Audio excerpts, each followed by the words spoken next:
Fala pessoal, tudo bem? Eu sou o João, sou o capitão amador do canal Elite Náutica, tá? Nós iremos falar aqui hoje, pessoal, sobre PNA, tá? Matéria de PNA aí. Nós iremos falar sobre número de Reynolds e número de Froude, tá? Vou ser bem sincero com vocês, pessoal. Essa matéria aqui, ela não é fácil, tá? Eu fiz um resumo aqui para vocês, condensei bastante o material, tem bastante coisa que talvez vocês não conseguirão entender por falta de conhecimento assim técnico, porque isso aqui é uma matéria de engenharia naval, tá? Mas o que eu aconselho vocês? Continuem persistentes, tá? Vejam o vídeo, revejam uma, duas, três vezes. Eu já gravei algumas aulas aqui de PNA também. Então, tudo isso daí é igual um quebra-cabeça. Você vai juntando as pecinhas, aquilo que era complexo, tudo vai fazendo sentido. Muita coisa não faz sentido, também não fica procurando entender, só decora, tá? Por quê? Porque isso daqui é bem complexo mesmo, tá? Mas assim, o que eu aconselho a vocês? Por exemplo, tem uma matéria aqui que o cara criou, foi lá em 1870, 1800 e bolinha. Então, se naquela época ele conseguiu criar isso daqui, nós aqui em 2026, né, que estamos indo para 2027, é só a gente ler e entender, entendeu? Então, leia uma, duas, três, 10 vezes. Se o cara conseguiu lá atrás, criou isso daqui, então a gente também consegue, beleza? Vamos avançar então aqui, pessoal. Peço que vocês somente curtam, né, o vídeo, deixem um like aí, compartilhem para ajudar outras pessoas também e fazer o canal a crescer, beleza? Então vamos lá. O que nós podemos falar aqui dessa figura, né? Essa figura aqui são dois corpos similares. O PNA, né, esses estudos, o que eles fazem? Eles fazem alguns estudos em tipo modelos, maquetes, né, em placas, e eles verificam assim quais são as forças que atuam sobre aquela placa, aquele modelo, e aquilo eles projetam para um navio maior. Então eles criam essa relação, só que tem que ter uma similaridade, entendeu, entre os coeficientes para o que fizer no projeto ser verdadeiro na realidade, no navio real, beleza? Então, por exemplo, aqui, ó, eles colocaram aqui, ó, que eu acabei de dizer, né? Isso significa que dois corpos similares, aí detalhe, tá? O livro é todo em inglês, tá? Então, além de ter que traduzir, ter que entender e tal, tem que traduzir isso daqui. Mas vamos lá, pessoal, vamos manter firme e forte aí, beleza? Eu tô com vocês aí. Então, vamos lá. Isso significa dizer que dois corpos similares, de tamanhos diferentes, geram o mesmo padrão de onda e possuem o mesmo coeficiente de resistência residual, caso eles estejam se movendo no mesmo valor de aí V ao quadrado dividido por GL, tá? Ou GL dividido por V ao quadrado. Então, memoriza, se vocês verificarem essa fórmula aí, olha lá, V quadrado dividido por GL ou GL dividido por V quadrado é a mesma coisa. Não me pergunte o porquê, tá? É a mesma coisa. Isso daqui, pessoal, é chamado de número de Froude, tá? Então, GL sobre V ao quadrado. GL, então memoriza. GL sobre V ao quadrado, número de Froude, tá? Eu faço algumas mnemônicos, tá? Então, que eu coloquei. Galera, vamos lá. É o Froude, tá? Galera, vamos lá. É o Froude. Então, Froude é galera, vamos lá. GL sobre V ao quadrado, beleza? Então, vamos avançar aí. Aí, pessoal, a comparação entre navio e modelo, né? Velocidade e tamanho, conceitos. Então, aqui é um outro conceito, são dois conceitos, tá? Um é chamado de Speed Length Ratio, tá? Que é velocidade e comprimento, tá? A razão de velocidade e comprimento, traduzindo aí. Então, a razão é de V dividido por raiz quadrada de L. Então, se tiver essa fórmula aí, V dividido por raiz quadrada de L, Speed, lembra lá, speed, V de velocidade. E length é de comprimento. Enfim, então a raiz quadrada do comprimento é a razão, beleza? Isso é chamado speed length ratio, tá? Isso aqui dá para assimilar com a fórmula. Aí o conceito 2. A resistência residual, isso aqui é um outro conceito que tem que decorar, tá? A resistência residual de dois navios geometricamente similares, ou seja, a mesma coisa que navio e modelo, na razão do cubo de suas dimensões lineares,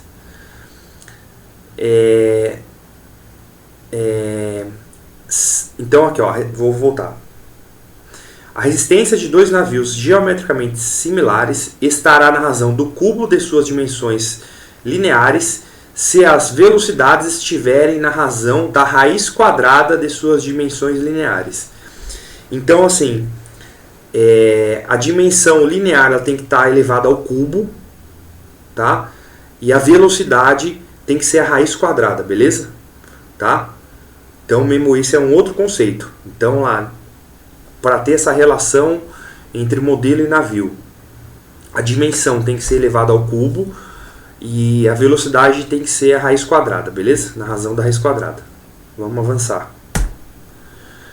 Aqui, pessoal, número de Reynolds. Para que serve esse número de Reynolds? Ele determina se o escoamento será laminar ou turbulento. Aqui no nosso canal, pessoal, a gente tem uma aula só de camada laminar. Aí lá eu explico certinho o que é esse escoamento laminar turbulento. Mas vamos lá.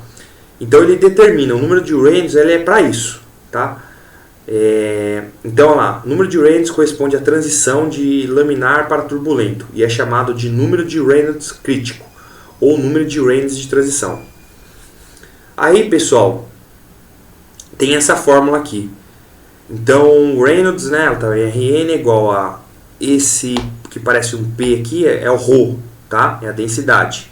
O V é a velocidade e o D é a distância. Pode ser x também, tá? Pode ser x. Você pode encontrar numa fórmula x, por exemplo, ou L, enfim. Dividido pelo esse coeficiente que é de viscosidade, tá? Dinâmica ou absoluta. Aí fazendo, a gente sabe que o Ni, tá vendo embaixo que eu coloquei aqui o Ni, que é esse Vzinho, ele é o coeficiente de viscosidade dinâmica dividido por ρ. Aí você faz a substituição nessa fórmula de cima, ele dá essa outra, pode dar essa outra fórmula. Coeficiente de Reynolds é igual a VD sobre Ni, beleza? Então eu fiz aqui um mnemônico que é assim, ó, para decorar a fórmula de Reynolds. Qual que é? É besteirol, tá? Coloquei em verde aí, tá? Então, mas ajuda. Rei, pode vir dar pra mim. Então, rei, pode vir dar pra mim. Aí, enfim, cada um, se alguém quiser inventar outra coisa aí, eu decorei dessa forma aí, tá? Rei de Reynolds, pode vir dar pra mim. Aí, o pode aqui, né, que é o ρ, que parece um P, então, né, vai saber que é o ρ. O V de velocidade, o D de distância, né, e o min, que seria o mi, tá, que é o coeficiente de viscosidade dinâmica ou absoluta, beleza? E para decorar se é mi ou é ni, eu coloquei também dinâmica, tá vendo? Tem o mi no dinâmica, então eu associei com mi, tá? Às vezes eu confundia também com esse ni. Então eu associei com mi, tá vendo? Dinâmica. Aí tem esse mi, então é mi, beleza?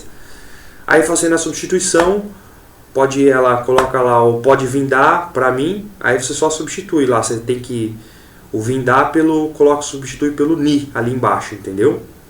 Fazendo essa substituição. Aí, dois conceitos importantes, tá? Eu coloquei em observação aqui embaixo. Ó, os pequenos valores, né, de VD sobre Ni, né, ou seja, do número de Reynolds, resumindo isso aí, a pequenos valores do número de Reynolds, o filamento mantinha sua própria identidade e o fluido corria em camadas que não se misturavam, mas que deslizavam umas sobre as outras. Esse fluxo foi denominado laminar.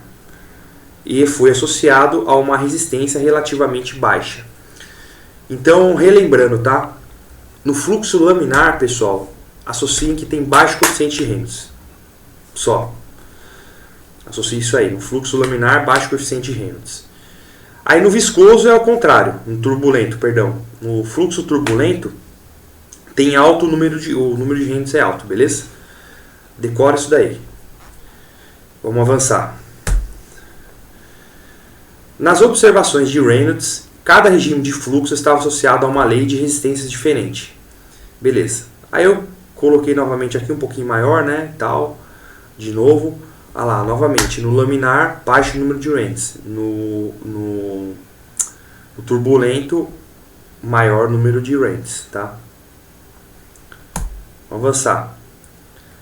Aí eu coloquei novamente a fórmula aqui, discriminando o que é cada um, né? Das letrinhas aí, beleza? Aqui, pessoal, eu coloquei esse slide como forma de questão que ajuda na memorização, tá? A questão ajuda muito, pelo menos para mim, me ajuda muito a memorizar as coisas. Então vamos lá. Em um fluxo fluido real, devido à presença da camada limite, haverá modificação virtual da forma e comprimento da polpa. Perfeito até aí. Modificando, assim, a distribuição da pressão. A componente da pressão na polpa a favor do movimento será reduzida. A gente sabe que lá na polpa tem baixa pressão, tá? Já falei isso aí anteriormente. Como na proa não ocorrerá modificação significativa, o corpo passará a sofrer uma resistência ao movimento chamada de... Essa resistência, pessoal, que tem na proa é chamado de viscous pressure drag, tá? Ou arrasto de pressão, ou arrasto de forma, beleza? Então tem que memorizar isso daí. Então lá, como na proa não ocorre modificação significativa de pressão, tá? Então a resistência que vai sofrer é essa daí, essa de viscosidade, beleza? Ou arrasto de pressão ou arrasto de forma, tá? Na proa. Essa questão aqui, pessoal, caiu na prova de prática 2006, tá? Então eu vou ler para vocês aqui. Assim que a velocidade do navio aumenta, então, né? Já para saber, para a gente associar o conceito, só que é como que eles perguntam em questão. Então, quando aumenta a velocidade do navio, aumenta a espessura da camada limite. Lembra isso daí? Aumentou a velocidade, aumenta a espessura.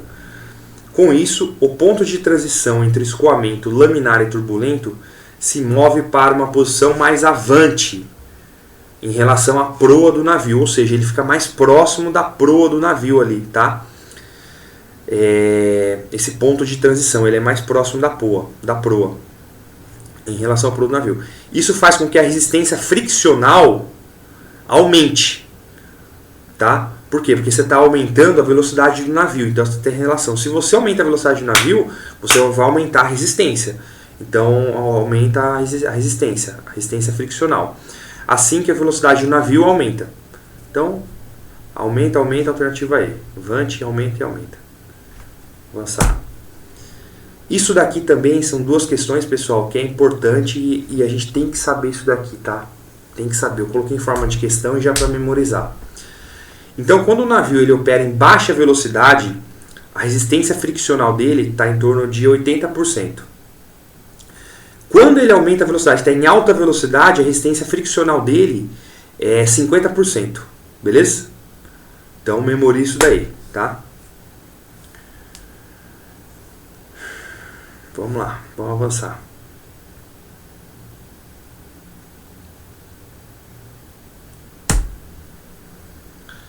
Pessoal, isso daqui, resistência residual do navio.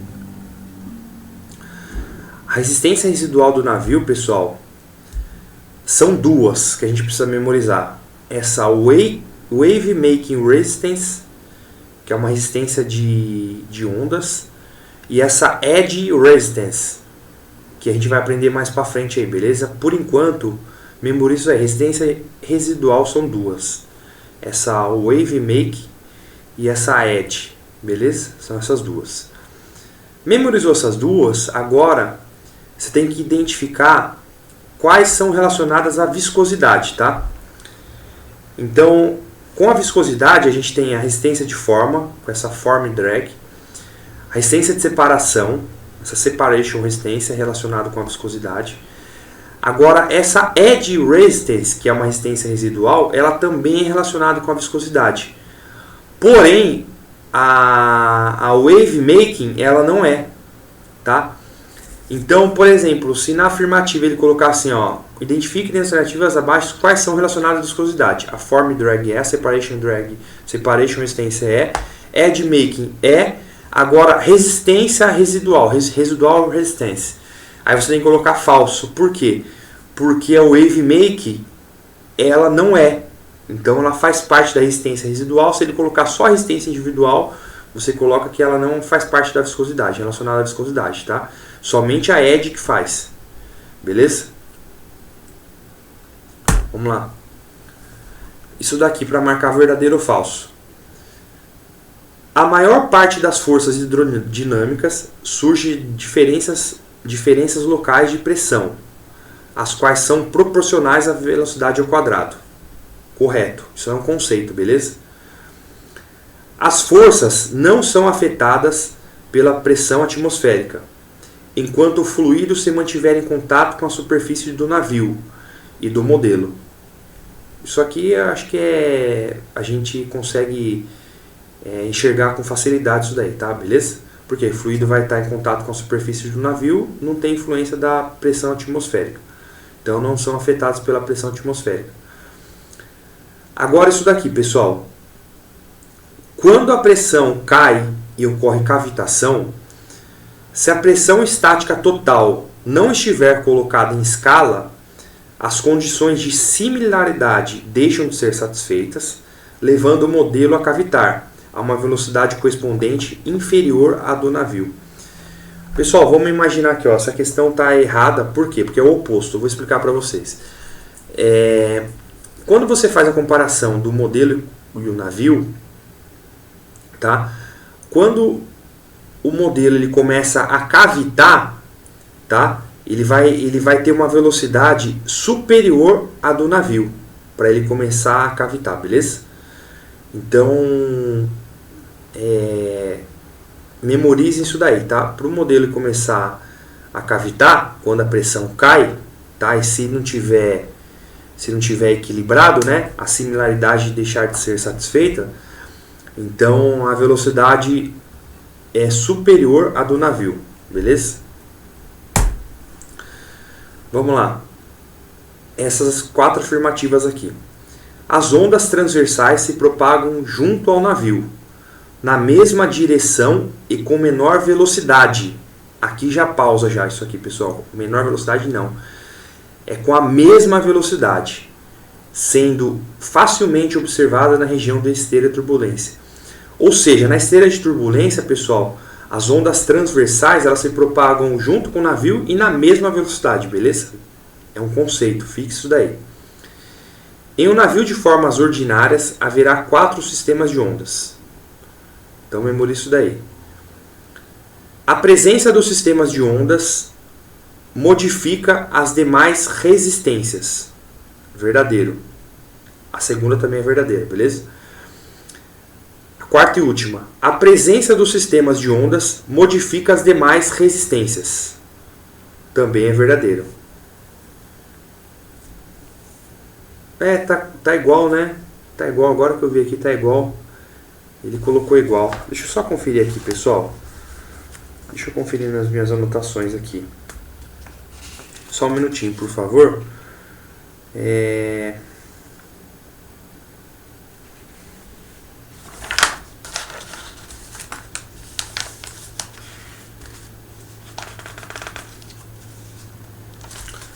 Ele duplicou mesmo, pessoal, aqui. Eu fui fazer aqui o slide, então a 3 e a 4 é a mesma coisa, só duplicou a questão. Eu coloquei nas minhas observações aqui, pessoal, que sobre esses 4 sistemas de ondas, né, que eu falei para vocês, os 4 aqui, já só para adiantar, é na proa, na polpa, no forward shoulder e no after shoulder, beleza? Só para a gente enriquecer os estudos. Isso daí a gente vai estudar mais para frente, tá? mas só para a gente já ir assimilando, enquanto mais a gente falar, rever e ler, é melhor, beleza? Vamos lá, tô junto com vocês aí. Essa questão aqui, pessoal, caiu na prova de prático de 2006, tá? Eu vou ler com vocês aqui. Prático Sacramento, da asa do passadiço do navio mercante, observou o movimento turbulento da água nas proximidades do casco, em uma camada limite que aumenta em extensão, da proa para a polpa. Sacramento percebeu que existe algum tipo de troca de energia entre o casco e o meio fluido. Essa energia é suprida pelo sistema propulsivo do navio.